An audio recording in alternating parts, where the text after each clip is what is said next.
Hi guys, Melissa Johnson-Haight, independent Scentsy consultant, back with you again today. And I have another session of the Scent Note sessions, and this is going to be about tuberose.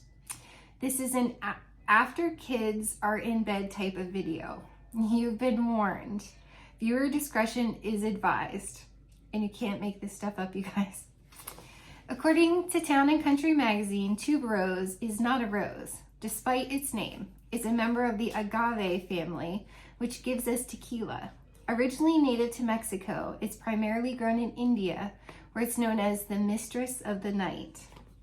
Unknown until the 17th century in Europe, tuberose was one of Marie Antoinette's favorite exotic botanicals. The specimen in her garden was imported from South America. It is a key ingredient in her beloved Parfum de Trianon.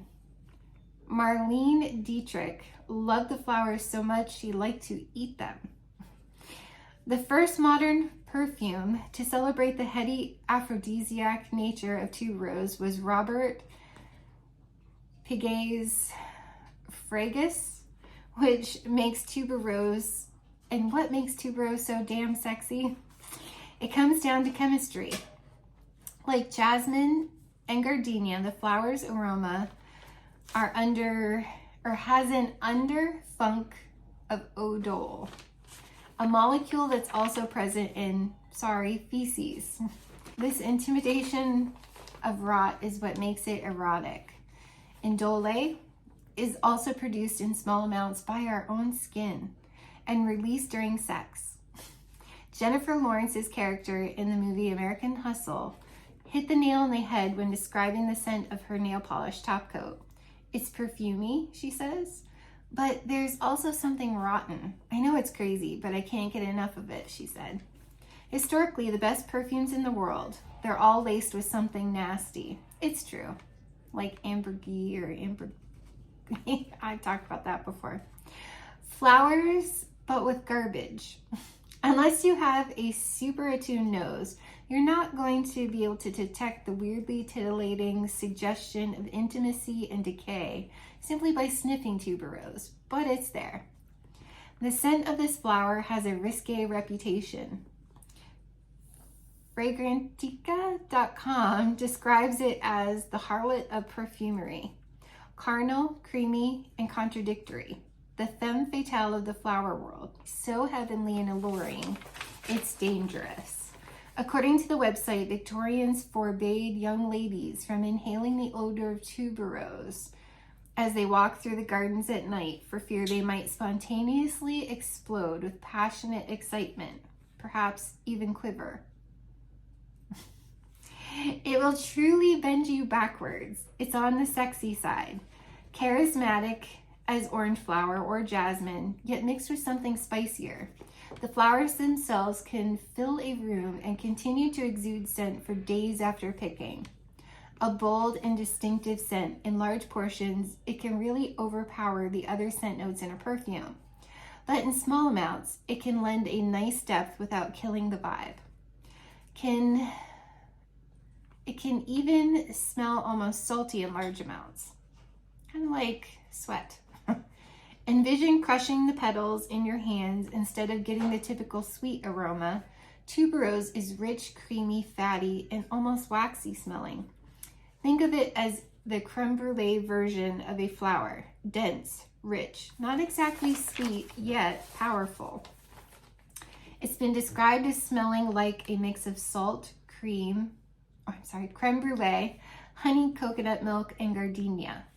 TheLayer.com says, tuberose does contain mysterious narcotic qualities, which causes it to have an overripe quality that smells slightly off and animalic. If you've ever smelled a sexy, dirty human who smelled natural and good, you know that lush, dirty notes shouldn't be feared. In tiny amounts, they can be lustfully magnetic, a lustfully magnetic note component, giving you great balance and interest in what could be an otherwise bland scent. Their words, not mine. One of the big mistakes people make is they expect it to be tuberose's more well-behaved, sweet, prim and proper cousin, gardenia, but it's not. If you're looking for something unusual, bold, and unexpected, you won't be disappointed. It's one of the most unique floral notes around. Flora.com describes it as reminiscent of the floral scent of lilies and the richness of creme brulee. Tuberose has undertones of sweet honey and intoxicating white flowers. According to Bow.com, tuberose is a bewitching white flower that perfumers have learned to tame over the years. Behind its apparent innocence lies a true sensuality.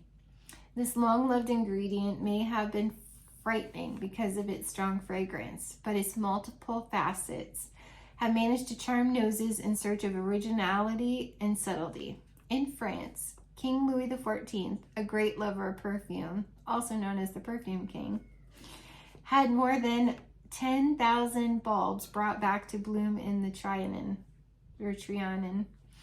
This sensual smell perfumed the corridors of Versailles. In India, tuberose is used in wedding decor and bridal suites. It's thought its exotic scent would thus promote the love connection. Picking requires a lot of patience. The flowers are picked one by one by hand every morning when the sun rises and the corollas open. It's at this moment the scent is its most concentrated. The flower is fragile. Today they proceed with the extraction through volatile solvents to obtain an absolute.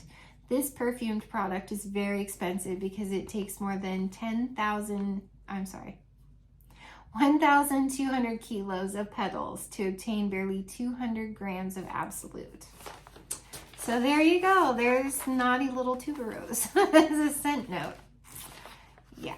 So I found that very fascinating. I thought that I would share, and stay tuned for future scent note sessions because I think this is fun and I think it's neat to learn the history behind the scent notes. So thanks so much, you guys, and we'll see you soon.